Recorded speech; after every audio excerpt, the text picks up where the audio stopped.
1절부터 6절까지 말씀입니다. 같이 읽겠습니다. 시작. 너는 나 외에는 다른 신들을 내게 두지 말라. 너를 위하여 새기는 우상을 만들지 말고 또 위로 하늘에 있는 것이나 아래로 땅에 있는 것이나 땅 아래 물 속에 있는 것에 어떤 형상도 만들지 말며 그것들에게 절하지 말며 그것들을 섬기지 말라. 나 내 하나님 여호와는 질투하는 하나님인즉 나를 미워하는 자의 죄를 갚되 아버지로부터 아들에게로 3, 4대까지 이르게 하거니와 나를 사랑하고 내 계명을 지키는 자에게는 1000대까지 은혜를 베푸느니라. 아멘. 우리가 오예배 때 하나님 중심 예배가 무엇인지를 함께 나누고 있습니다. 특별히 오늘은 참 예배에 대한 부분들을 나누려고 합니다. 또 참 예배의 기준이 또 무엇인지, 원리가 무엇인지 또 그 문제를 함께 다루려고 합니다. 탁월한 신학자였던 그리고 목회자였던 제임스 몽고리 보이스라는 목사님께서 이 사역의 마지막 몇 년 동안 몇 년 그 기간 동안 이분이 탄식했던 것이 있습니다. 오늘날 많은 기독교인이 참된 예배의 의미를 잃어버렸다라는 그 탄식을 하면서 마지막 몇 년을 목회의 마지막 몇 년 동안 또 제시했던 말씀이기도 합니다. 이 불행한 현상이 일어난 세 가지 그 이유에 대해서 이렇게 밝혀요. 첫째는 우리 시대가 경박한 시대라서 정말 중요한 것이 무엇인지 생각하지 않는 경향. 두 번째, 이 시대가 반역적일 정도로 자아에 심취된 자아 중심적 시대이기에 하나님을 중심으로 생각하는 것을 상실했다는 점. 셋째는 하나님은 안중에도 없는 시대가 되었다라는 점입니다. 예수를 믿고 있는 우리에게도 이 세 가지 가운데 자유할 수 없겠지요. 이 시대에 참된 예배를 회복하는 것, 우리 자신의 기분을 즐겁게 해주는 예배가 아니라 하나님을 영원하게 하는 예배, 그리고 그 예배를 회복하는 것보다 더 중요한 일은 없을 겁니다. 우리를 창조하신 이유도 예배를 위해서입니다. 우리를 구원하신 목적도 우리가 예배하기 위해서라는 거지요. 무엇이 예배와 예배가 아닌 것을 구별하는 기준입니까? 누가 이 기준을 낼 수 있을까요? 교단일까요? 교회일까요? 어떤 유명한 신학자일까요? 참 예배, 거짓 예배를 가르는 기준은 성경밖에 없습니다. 오직 성경에 난 원리여야 한다라는 거지요. 오늘날 적지 않은 사람들이 예배 방식은 우리가 얼마든지 자유롭게 할 수 있다라고 결정할 수 있다라고 생각을 해요. 이것이 바로 보이스 박사가 지적하는 우리 시대의 문제입니다. 종교개혁자들이 외쳤던 오직 성경의 원리로 돌아갈 필요가 있었던 거지요. 성경만이 교회의 유일한 기준입니다. 또 최종 권위이지요. 그래서 성경의 권위를 실추시키고 인정하지 않으려는 운동들이 자유주의 신학이 판을 치기 시작을 한 거예요. 말씀의 권위가 무너지면 다 무너져 버립니다. 그래서 그 기준을 둘 데가 없는 거지요. 하지만 우리가 성경에 대한 그 기준을 또 성경에 대한 최적적 권위를 우리는 인정하기 때문에 예배의 기준도 여기에 둡니다. 성경의 예배를 어떻게 드리라고 원리를 가르치고 있는가 하는 질문을 던질 수 있는 거지요. 이 질문에 대답하기 위해서 우리는 오늘 10계명 가운데 제1계명과 제2계명을 살펴보려고 합니다. 자, 1계명과 2계명은요, 예배의 대상과 방식을 우리에게 말씀해주고 있는 거예요. 제1계명은 뭐라고 나옵니까? 너는 나 외에 다른 신을 내게 두지 말라라는 거예요. 다른 신을 내게 있지 말라라고 말씀하는 거지요. 예배의 대상은 누구밖에 없다고요? 오직 여호와 하나님뿐이라는 거예요. 이것은 하나님 한 분으로 만족할 것을 요구합니다. 이것은 다른 신들의 존재를 인정하시는 말씀이 아니라 사람들이 섬기는 다른 모든 헛된 우상들의 존재들을 너희 안에서 다 제거하라라고 하시는 말씀이에요. 하나님 자리에 오직 하나님만 계실 수 있으며 어떤 우상도 그 자리에 설 수 없다라는 거지요. 오늘날 구약시대의 우상들의 이름은 더 이상 존재하지 않습니다. 이 말씀은 우리에게 우상의 본질에 대한 이해를 요구하고 있는 거예요. 여러분, 오늘 이 첫 계명을 잘 지키고 살아가고 계십니까? 이 1계명을 우리가 잘 지키며 살아가고 있냐라는 거예요. 하나님이 계셔야 할 자리에 오직 하나님만 계십니까? 과연 우리는 우리를 구원하여 주신 여호와 하나님 한 분으로 만족하십니까? 우리의 삶의 모든 조건이 다 채워지지 않고 있음에도 불구하고 하나님 한 분으로 만족하시냐 말입니다. 만족하지 않으면 어떤 일이 일어날까요? 우리는 우상을 하나님 자리에 놓고 우상을 섬기며 살아갈 수밖에 없는 존재입니다. 우리는 제1계명을 잘 지키고 있는지 우리 스스로를 한번 돌이켜보실 필요가 있습니다. 제2계명은 예배의 방식에 대한 명령이에요. 4절과 5절 앞부분을 보면 너를 위하여 새긴 우상 만들지 말라는 거지요. 위로 하늘에 있는 것이나 아래로 땅에 있는 것이나 땅 아래 물속에 있는 것이나 아무 형상으로도 만들지 말며 그것들에게 절하지 말며 섬기지 말라라고 이야기합니다. 종교개혁자들은 이 계명을 따라서 예배당에 안에 회중들의 시선을 끌 수 있는 그 모든 형상들을 다 두는 것을 금했습니다. 제가 이제 이번에 그 세미자매 결혼식에 가면서 이제 유럽에 있는 교회들을 이렇게 쭉 돌아봤어요. 유럽에 있는 루터 교회, 지금 뭐 독일에 있는 교회들은요 어떻게 연명을 하냐 하면 관광지로서 연명을 합니다. 교회에 이제 전에는 안 그랬는데 교회 들어갈 때 입장료를 받더라고요. 왜냐하면 이제 관광지가 돼가지고 교회 들어갈 때 제가 2006년도에 독일에 한번 간 적이 있는데 거기에 비텐베르크에 가서 루터가 설교했던 자리도 올라간 적이 있어요. 거기에 관리하는 분이 없는데 문이 열려 있어서 이제 올라가 봐서 사진도 찍고 했었는데 원래 올라가면 안 되는 자리인데 올라갔어요. 그때 중세 때 그리고 종교개혁 때 어떤 것이 있었냐면 말씀이 지금처럼 정면에 있지 않았습니다. 말씀을 선포하는 자리는 옆에 이쪽 위에 그래서 보통 높이가 거의 2층 높이 가운데에서 위에서 아래로 정면에는 십자가와 하나님을 상징하는 십자가 정도만 있고 말씀을 선포할 때는 보통 사람의 키보다 더 위에서 아래로 내려가면서 측면에서 말씀을 선포하게 그렇게 구성이 되어 있습니다. 이제 현대 시대 넘어오면서 우리는 아예 십자가도 걸지 않게 했죠. 이게 일장일단이 있습니다. 십자가를 왜 없었냐 하면 전에도 한번 말씀드렸지만 우리가 십자가의 의미가 중요한 거지 십자가를 들고 다니면 드라큘라가 도망가고 이런 거 없습니다. 그런데 어느 순간부터 뭐예요? 십자가만 있어야지. 그래서 십자가 붙들고 기도하고 집에서도 십자가 붙들고 기도하고 이게 상징적인 의미를 넘어서 십자가가 어떤 형상화돼 버려서 아예 교회에서 십자가까지 다 떼게 해라라고 명령이 내린 거지요.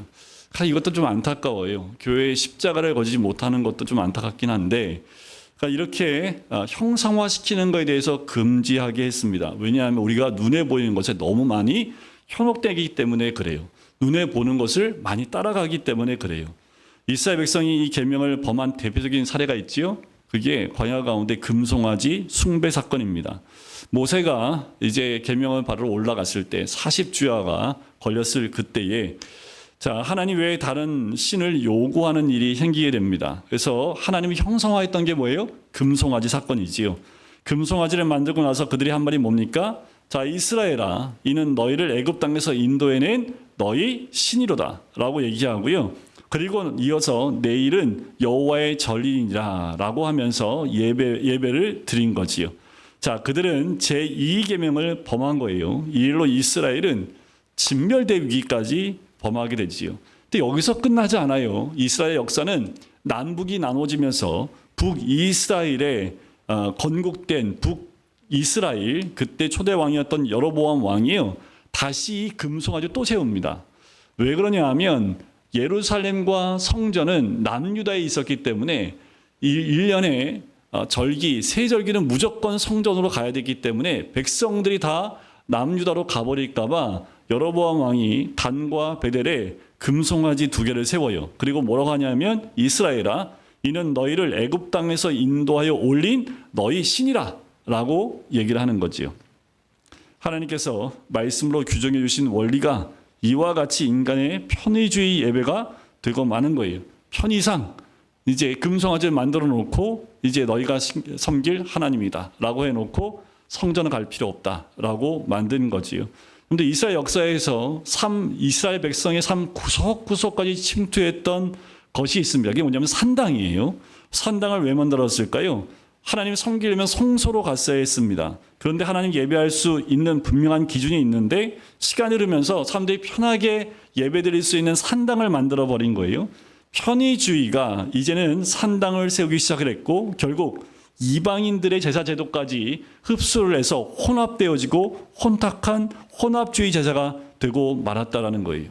자, 이 제2계명은 우리의 상상과 머릿속에서조차 하나님의 형상을 만들어내는 것을 금하는 명령입니다. 여러분들 그 성화 같은 걸 보면 예수님의 얼굴을 정확하게 그리지 않습니다. 하나님을 그릴 때도 정확하게 선명하게 그리지 않아요. 지금 여러분들이 알고 있는 예수님의 얼굴은요, 아주 멋있는 미국 배우입니다. 예수님 그렇게 안 생겼어요. 그런데 좀 과학이 너무 잘 발전해서 예수님이 입었던 옷, 뭐 이런 것들이 지금 천주교회는 여전히 남아 있어요. 그래서 그걸 거의 뭐 신격화하고 있긴 하지만, 근데 그거를 무슨 뭐 과학적으로 보면 이제 예수님 얼굴을 구현해낼 수 있대요. 그래서 이렇게 구현해냈는데 그것조차도 하나님 원치 않는 겁니다. 왜요? 그게 보이기 시작하면 뭐가 돼요? 그게 신이 돼버립니다. 우리 우상이 돼버리기 때문에 하나님은 뭔가 형상화하는 걸 원치 않는다는 거지요. 그래서 우리가 상상 속에 하나님을 만들어낸 것조차도 하나님이 원치 않다라는 거예요. 왜냐하면 그 모습에 하나님을 그냥 규정해 버립니다. 그래서 우리도 모르는 사이에 이 시대의 하나님은 사랑의 하나님으로 그냥 딱 명명화됐어요. 공의의 하나님, 그리고 심판하시는 그런 무서운 하나님은 다 제거해 버렸습니다. 뭘 해도 하나님은 사랑의 하나님. 그래서 하나님은 늘 우리를 품어주시고 안아주시고 위로하시는 하나님으로 그냥 끝내버리는 거예요. 성경의 하나님은 그런 하나님만 나오지 않습니다. 하나님을, 성경에 나와 있는 하나님을 복합적으로 봐야 되는데 내가 원하는 하나님만, 상 하나님만 딱 따서 그것을 형성화하려고 하는 것이 우리 죄인된 인간의 모습이라는 거지요. 그것도 하나님 원치 않으시는 거예요. 하나님께서는 너희를 위하여 우상을 만들지 말라고 분명하게 말씀을 합니다.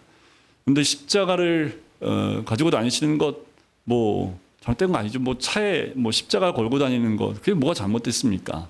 그런데 그게 하나의 우상처럼 생각이 되면, 전에도 말씀을 드렸지만 교통사고 났는데 십자가 앞에서 딱 멈췄대요. 이러면 그 교회는 전부 다 십자가 다 걸고 다닙니다. 누군가 와서 간증하면 하면 그냥 간증이 그냥 신앙이 돼버려요. 이게 문제가 되는 거지요. 여러분, 우리의 신앙의 기준은 말씀이어야 되는데 어느 분의 경험이 그의 신앙의 기준이 돼버리면 이건 우상화되어 버리는 것과 똑같은 거예요.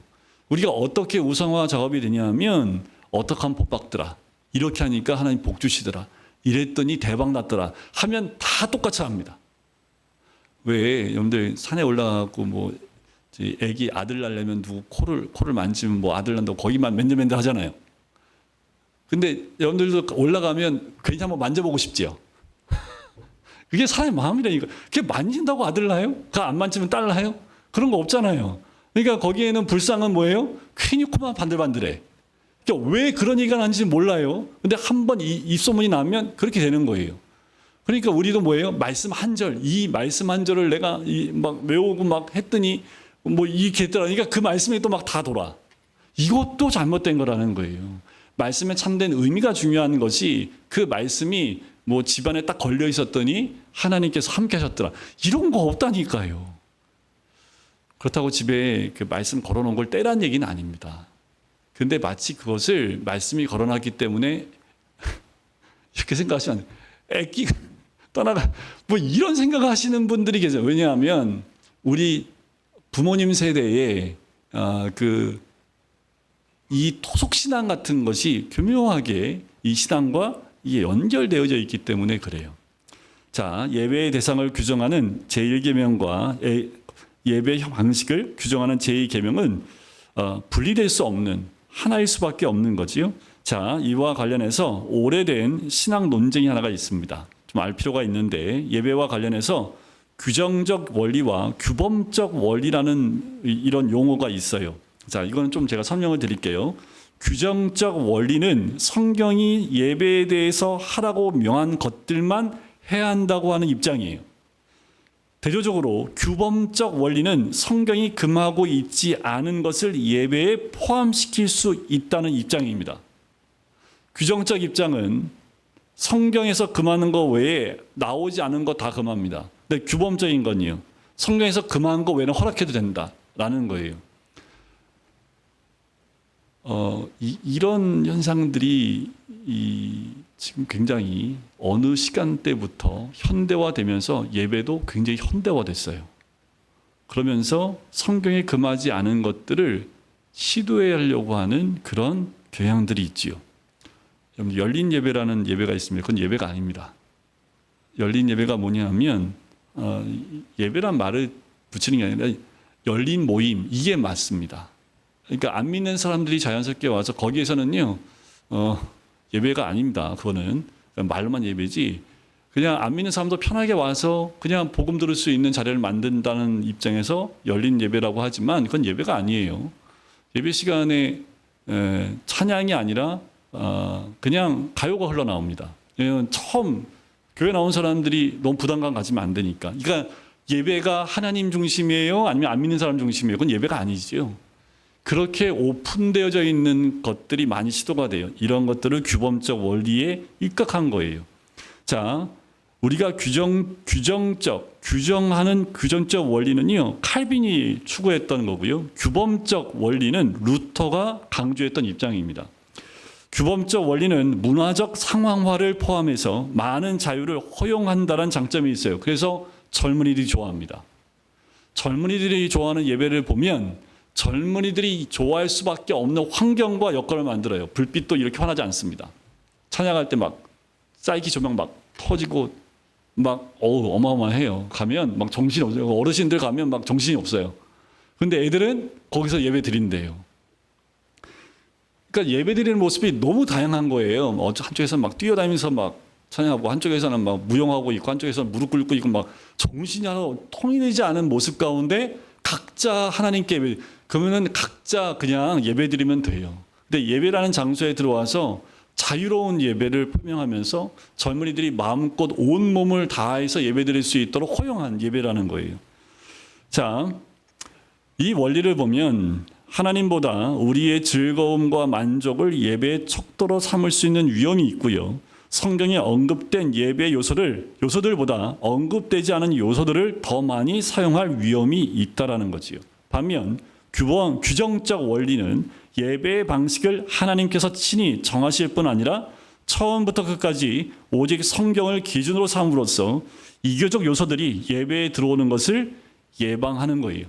세상 사람들이 좋아하는 그 방식들이 조금씩 예배로 흘러 들어오는 것을 예방하는 그런 힘이 있습니다.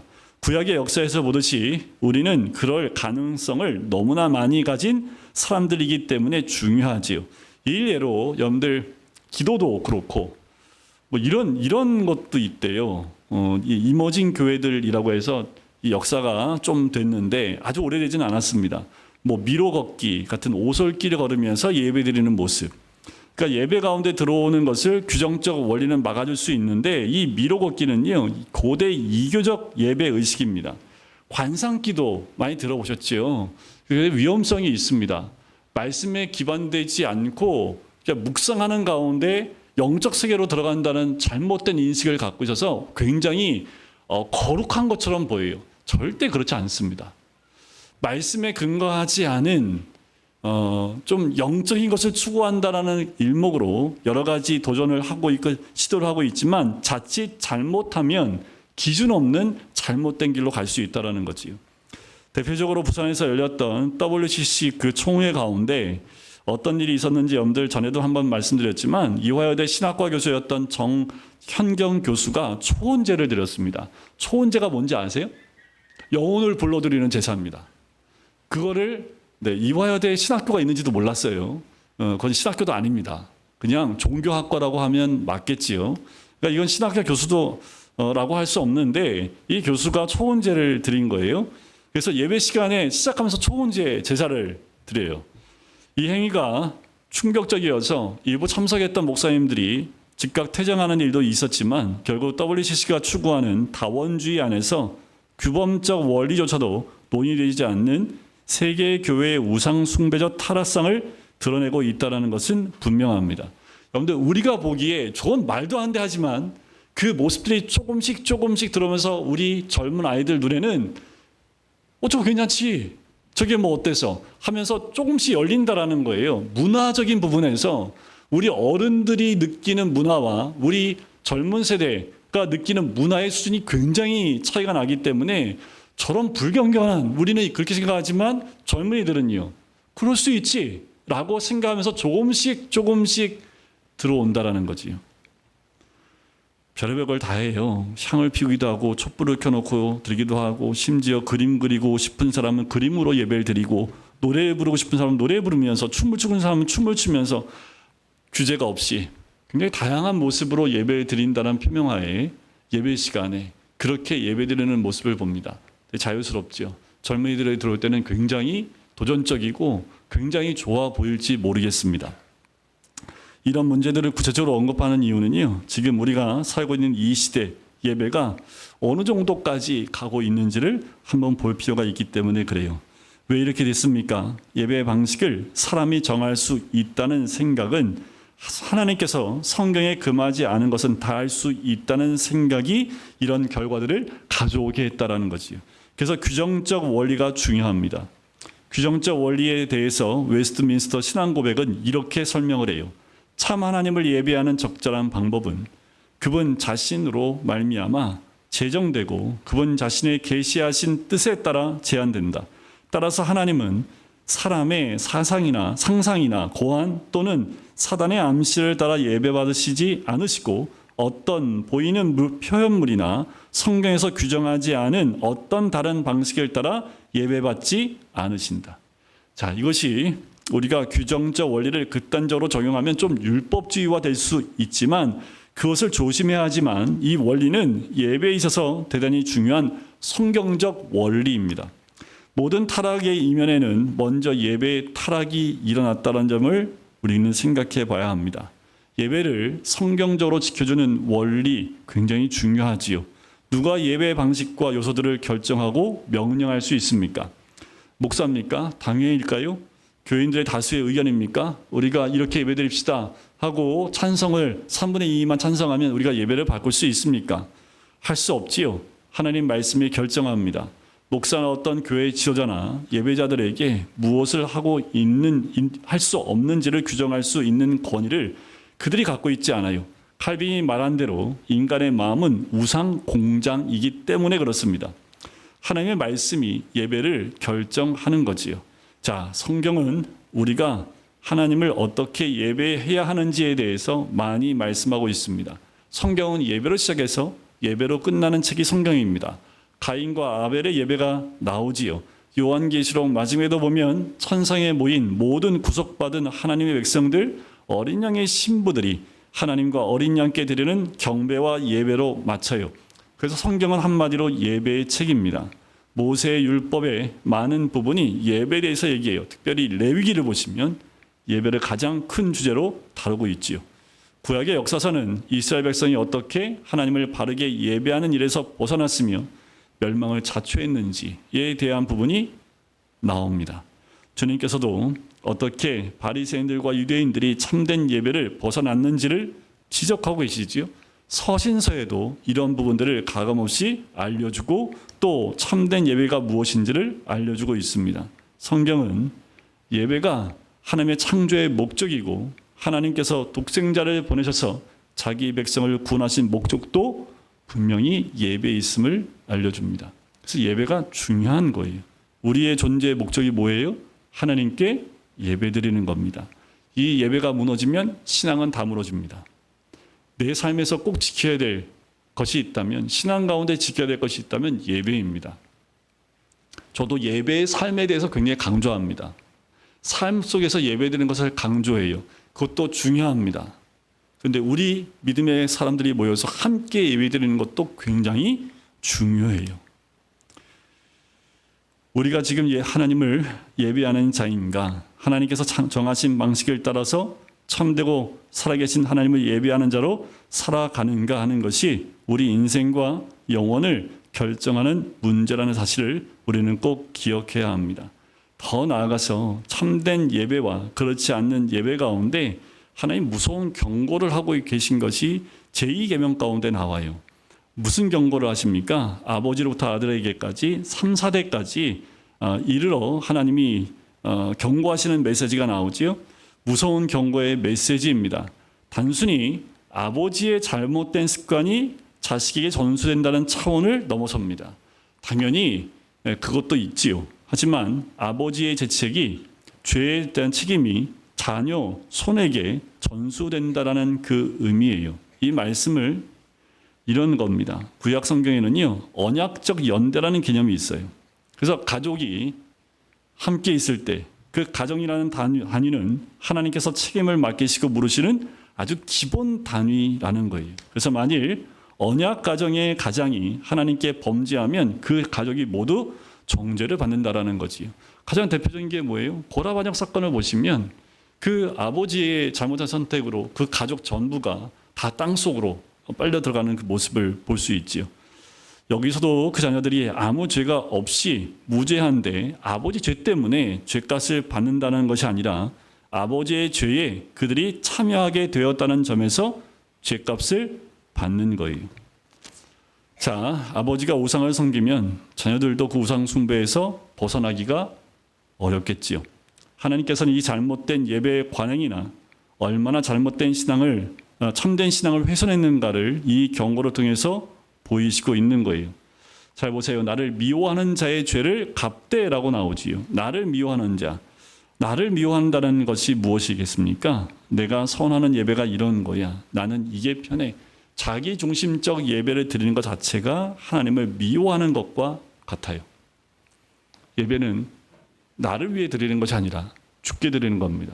그러면 예배의 기준과 방식도 주께 맞춰야 되겠지요. 근데 어느 순간부터 나의 편의에 따라서 내가 편한 대로 생각들이 바뀌어 나가기 시작했다라는 거지요. 우리가 하나님이 원하시는 것이 무엇인지를 먼저 생각해 보셔야 된다라는 거예요. 이것은 하나님이 받으시는 예배가 아닌 인간 중심적 예배이지요. 점점 더 때가 가까이 오고 마지막 때가 가까이 올수록 예배의 중심이 사람으로 바뀌기 시작을 합니다. 기분 나빠서 예배 못 나와. 이 말이 안 되잖아요. 나 예수님 안 믿어서 안 나와. 이건 말이 되는데 기분 나빠서 예배 못 나와. 이 말 자체가 잘못된 겁니다. 예배는 하나님께 드리는데 내가 기분 나쁜 거하고 기분 좋은 거하고 예배는 뭔 상관이에요. 내가 예수 그리스도를 믿는 믿음 때문에 구원을 받았다면 예배는 하나님께 드리는 거지요. 예배는 하나님께 나오는 건데 사람 때문에 기분 나빠서 예배를 안 드린다는 것은 자기의 믿음을 포기한다는 거하고 똑같아요. 그거 얼마나 무서운 겁니까? 근데 우리가 생각하기를 그냥 너무 예배를 쉽게 생각한다라는 거지요. 여기에 또 한 가지 약속이 있어요. 하나님께서 정하신 대로 바르고 합당한 예배, 하나님 중심적 예배를 드리는 자들에게 주시는 약속인데요. 이들을 뭐라고 말씀하시냐면 나를 사랑하고 내 계명을 지키는 자들이라고 합니다. 그들에게 뭘 어떻게 해요? 천대까지 은혜를 베푸느니라 라고 말씀합니다. 자, 이 약속은 경고의 말씀에 비할 수 없이 강력하지요. 죄책이 3, 4대에 이르는 반면에 은혜는 몇 대요? 1000대까지 말씀합니다. 이것은 하나님의 은혜 베푸시기를 기뻐하는 성품의 크기이지요. 아무리 아버지가 우상을 섬기는 사람이었다 하더라도 하나님의 은혜가 어떻게 그 가정을 뚫고 들어오는지를 보셔야 합니다. 특별히 아브라함을 보면 알 수 있어요. 아브라함의 아버지가 누구예요? 데라입니다. 데라의 직업이 뭐였을까요? 우상을 제작해서 파는 사람이었습니다. 하나님께서 그 집안에 은혜로 뚫고 들어오시지요. 그래서 아브라함을 부르시는 거예요. 아브라함은 우상 숭배의 죄의 흐름을 끊어버렸지요. 저도 마찬가지예요. 저희 집안은 원래 우상을 섬겼던 집안이었고 제사가 13번 있었고 그리고 방마다 부적이 다 그러니까 이 부적은 왜 불교하고 이렇게 붙어먹는지 모르겠어요. 원래 진짜 불교는 부적 없습니다. 부적 같은 거 있지도 않아요. 이게 우리나라 들어오면 이상하게 다 부적화돼요. 성경도 부적화돼요. 그러니까 이게 우리 토속신앙이었던 것 같은데 그래서 저한테는 안 좋았지만 저희 큰형은 항상 몸에 부적을 달고 다녔던 사람이기도 했습니다. 그래서 뭐 입춘대기는 항상 붙어 있었고 집안에 교회를 제가 말씀드린 제가 교회 다녔던 이유가 뭐라고요? 저희 아버지 때문에 교회를 다녔을 수 있었던 거예요. 저희 아버지가 술 담배를 너무 하시니까 교회 다니면 술 담배 안 한다고 그래서 교회 다니는 걸 허락하셨던 거지요. 그것이 시작이 돼서 이제 우리 집안의 우상은 사라지기 시작을 했지만 하나님의 은혜는요, 뚫고 들어오는 힘이 있습니다. 아브라함도 그랬듯이 그 우상을 섬겼던 가정이 변화되는데요. 우리의 가정이 어떤 가정이었느냐, 과거에 우리의 부모님께서 우상을 섬겼던 분들이셨는가 중요하지 않습니다. 오늘 우리가 하나님을 아는 이 자리에 와 있는 것, 그것이 바로 하나님의 은혜이고, 이제 우리를 통해서 하나님이 그 죄책의 모든 고리를 끊어버리기를 원하시는 거고, 은혜의 자리에 우리를 부르셨기 때문에 우리로 하여금 그 은혜를 누리게 하나님이 인도하신다라는 거지요. 하나님의 형상으로 지음받은 인간 모두 하나님을 예배하는 자로 지음을 받았습니다. 타락으로 말미암아 예배가 무너진 거지요. 여러분들, 타락한 인간이 제일 먼저 무너진 게 예배입니다. 그래서 하나님께서 독생자를 이 땅에 보내셔서 구속을 하셨고, 그리스도께서 죽으심으로 우리 안에 회복해 주신 것이 바로 예배라는 거예요. 신자들은 참되고 살아계신 하나님을 예배하는 존재로 새롭게 태어난 겁니다. 교회는 이 세상에서 하나님을 예배하는 백성으로 불러냄을 받았습니다. 그래서 우리가 제일 삼아야 될 게 뭐예요? 예배입니다. 그 예배 가운데 하나님을 온전히 경외하며 예배하는 모습이 우리 가운데 회복되는 거예요. 우리가 날이 갈수록 신앙이 깊어지면 깊어질수록, 믿음 가운데 세워지면 세워질수록 우리 안에 회복되는 것은 예배입니다. 그 예배가 무시된 믿음은요, 믿음이라 할 수 없습니다. 예배가 없는 기도는 기도라고 할 수도 없어요. 여러분들, 우리의 신앙의 중심은 예배 가운데 있어야 된다는 거지요. 예배를 드리기 위해서 우리는 예배의 대상이신 참되신 하나님을 성경이 계시해 주는 대로 알아야 합니다. 부지런히 알아야지요. 그 하나님이 어떤 분인지 알아야지 예배할 수 있는 것과 마찬가지입니다. 하나님께서 정하여 주신 방식대로 하나님을 예배하기를 원해야 한다라는 거지요. 예배하는 백성으로 부름받은 것, 그것을 감사해야 합니다. 우리가 예수를 믿으면 그 믿음 가운데 우리는 하나님 백성으로 부름받았음에 우리가 늘 예배를 사모하고 예배 드리는 자리를 우리가 놓치지 않으려고 애를 써야 됩니다. 그게 우리의 기본이에요. 여러분들, 예배가 있는 자리를 사모하십시오. 또 예배에 나와 하나님께 예배할 수 있는 것, 경배할 수 있는 것이 우리에게 주신 하나님의 가장 큰 특권임을 여러분들이 꼭 기억해 주셔야겠습니다. 하나님을 영화롭게 하려는 마음으로 나온 하나님의 자녀를 통해서 하나님께서 받으시는 예배를 드리는 거예요. 여기서 무슨 일이 일어날 수 있을까요? 온전한 예배로 주님께 나아갈 때 그 예배의 자리에서 하나님께서 부여주신 은혜, 그 받는 것은 우리의 삶을 어떻게 변화시킬 수 있을까요? 여러분들, 예배를 통해서 우리가 무엇 받기 위해 기도하는 건 아니지만 예배하는 가운데 주 앞에 나왔을 때 우리를 통해서 역사하시는 그 은혜가 어떻게 역사하실지를 기대하는 것이 또한 우리에게 자연스럽게 생기는 기대감이지요. 여러분들, 이제 올해 몇 번 남지 않았습니다. 오늘 주보가 50번째 주보예요. 이제 주번 더 나오면 이제 첫 번째 주보로 또 바뀌어요. 1년에 우리에게 주일날 드릴 수 있는 예배가 52번이 있습니다. 그 52번의 예배를 생명처럼 생각하고, 그래서 옛날에는 우리 어르신들 뭘 이렇게 모았어요? 주보를 모았어요. 그게 뭐예요? 52주 동안 예배 빠지지 않았다는 증거가 되는 거잖아요. 그래서 1년에 그걸 다 가지고 와서 전공을 받았어요. 과거에는 그렇게 해서 예배에 빠지지 않게끔 하려고 했던 거지요. 여러분들, 우리가 그런 것도 없이 여러분들 언제든지 예배를 사모하고, 어쩔 수 없이 예배를 드리지 못한 환경 가운데에도 여러분들 어느 곳에 가든지, 그래서 여러분들 그냥 아무도 모르는 곳에 가도 혼자서라도 주일날 예배 드릴 수 있는 신앙이 있다면 그 신앙은 무너지지 않습니다. 어쩔 수 없이 믿지 않는 사람들 사이에 가서도 내가 드릴 수 있고 예배할 수 있다면 그 신앙은 무너지지 않겠죠. 우리의 신앙의 기본은 예배입니다. 우리가 온전한 예배 드릴 수 있는 기준을 말씀에 두고 하나님 말씀대로 순종해 나갈 때 우리를 통해서 역사하시는 하나님의 은혜가 있고요. 우리 가정이 천대까지 누리는 은혜를 약속해 주신 것처럼 그 은혜를 누리게 될 줄 믿습니다. 여러분들, 여기 계신 분들을 통해서 여러분들 자녀와 자손들에게 그 믿음의 대가 이어지고 축복이 이어지시길 주의 이름으로 간절히 축원드립니다.